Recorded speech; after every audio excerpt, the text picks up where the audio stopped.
அவருடைய தழும்புகளா நான் சுகமானேன்னு சொல்லியிருந்தார் என்றால் கட்டாயம் சுகமாவேன். என்ன வார்த்தை!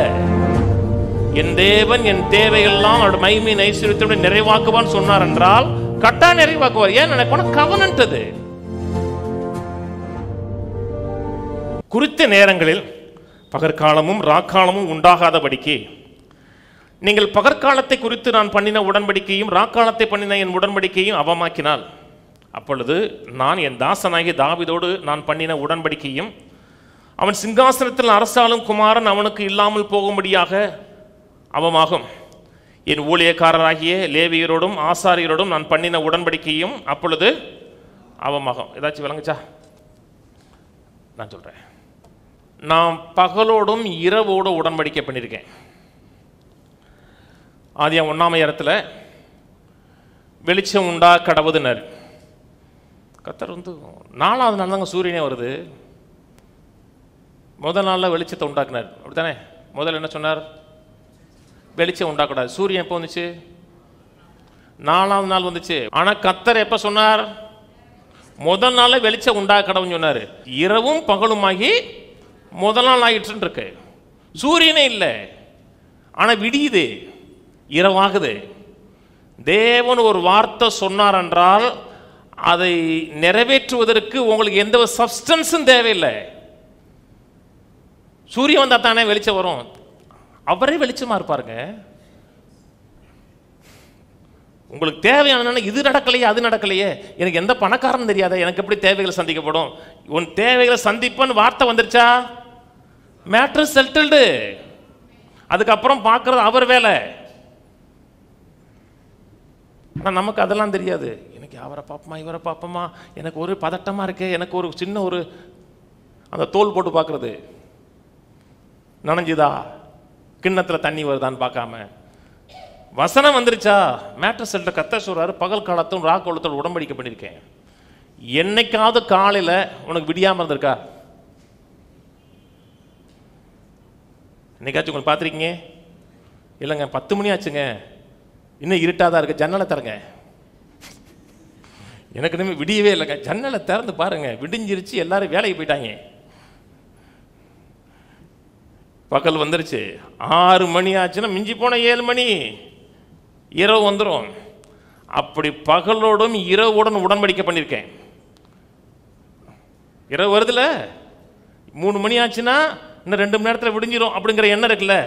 ஏன்? கவனம் பண்ணியிருக்காரு.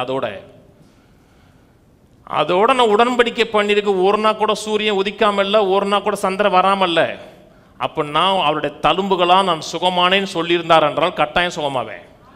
ஏன்னா வார்த்தை, என் தேவன் என் தேவையெல்லாம் அவருடைய மகிமையின் ஐஸ்வரியத்தோடு நிறைவாக்குவான்னு சொன்னார் என்றால் கட்டாயம் நிறைவாக்குவார். ஏன் எனக்கு கவனன்ட் அது.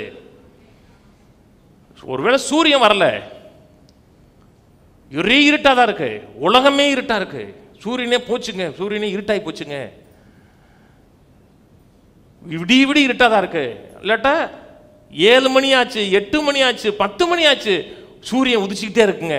அப்படின்னா நான் தாவீதுக்கு சொன்ன வார்த்தையை நான் நிறைவேற்றாமல் போய்விட்டேன்னு அர்த்தங்கிறாரு. அப்படி என்னைக்காச்சும் நடந்திருக்கா? அப்படின்னா நான் தாவீதோடு பண்ண உடன்படிக்கையை, என் ஜனத்தோடு பண்ண உடன்படிக்கையை கட்டாயம் நிறைவேற்றுவேங்கிறாரு. அதாங்க வார்த்தை. அந்த வார்த்தையோட மேன்மைங்க. அதனால வேதம் சொல்லுகிறது, சகலத்தை தன்னுடைய வல்லமையுள்ள வார்த்தையினால் சிருஷ்டித்தார், வார்த்தையினால் சர்வத்தையும் தாங்குகிறார். வார்த்தை சொல்லிட்டா கவனன்ட். வார்த்தை மீறிட்டார்னா அவர் இருப்பதற்கு லாய்க்கில்லைன்னு அர்த்தம். அதனால ஒரு நாளும் தேவனை பிளேம் பண்ணாதீங்க. கீழே வாசிப்போம், 25ஆம் வசனம். வானத்துக்கும் பூமிக்கும் குறித்திருக்கிற நியமங்களை நான் காவாமல் பகற்காலத்தையும் ராக்காலத்தையும் குறித்து நான் பண்ணின உடன்படிக்கையை அற்றுப்போகிறது உண்டானால், அப்பொழுது நான் யாக்கோபின் சந்ததியும் என் தாசனாகிய தாவீதின் சந்ததியும் தள்ளி நான் ஆபிரகாம், ஈசாக்கு, யாக்கோபு என்பவர்களின் சந்ததியை ஆளத்தக்கவர்களை அதிலிருந்து எடுக்காதபடிக்கு வெறுத்து போடுவேன். அவருடைய சிறையிருப்பை நான் திருப்பி அவர்களுக்கு இறங்குவேன் என்று கர்த்தர் சொல்லுகிறார். இந்த சம்பவம் வாசிக்கும் பொழுது சிறையிருப்பு இருக்காங்க, சுய தேசத்துக்கு போல அடிமைத்தனத்தில் இருக்காங்க. அப்புறம் பேசுகிறார், உங்கள் சிறையிருப்பை கட்டாயம் மாற்றுவேன், சிறையிருப்பில் சொந்த தேசத்துக்கு போவீங்க, உங்களுக்கான குறித்திருக்க வாக்குத்தத்தத்துக்கு போவீங்க. ஏன் போவீங்கன்னா, நான் பகற்காலத்தோடும் ராக்காலத்தோடும் உடன்படிக்கை பண்ணியிருக்கிறேன். அதான் மேலே சொன்னதான் திருப்பி சொல்கிறாரு. தாவீதுக்கு தாவீதின் சிங்காசனத்தில் என்றென்றைக்கும் அரசாளக்கூடிய ஒரு ராஜா இருப்பானார். சொன்னாரா? இருக்கிறாரா? 2000 வருஷமாக தாவீதின் சிங்காசனத்தை தாவீதின் வேரில் பிறந்தவர் இருக்கிறார்.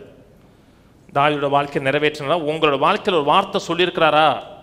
வசனம் வந்திருக்கா? பாச வரலைன்னா நல்லா உட்காந்து பிரசங்கம் பண்ணும்போது, ஆண்டவரே எனக்கு ஒரு வசனம் பேசுங்க ஆண்டவரே அப்படின்னு கேட்டுவாங்க.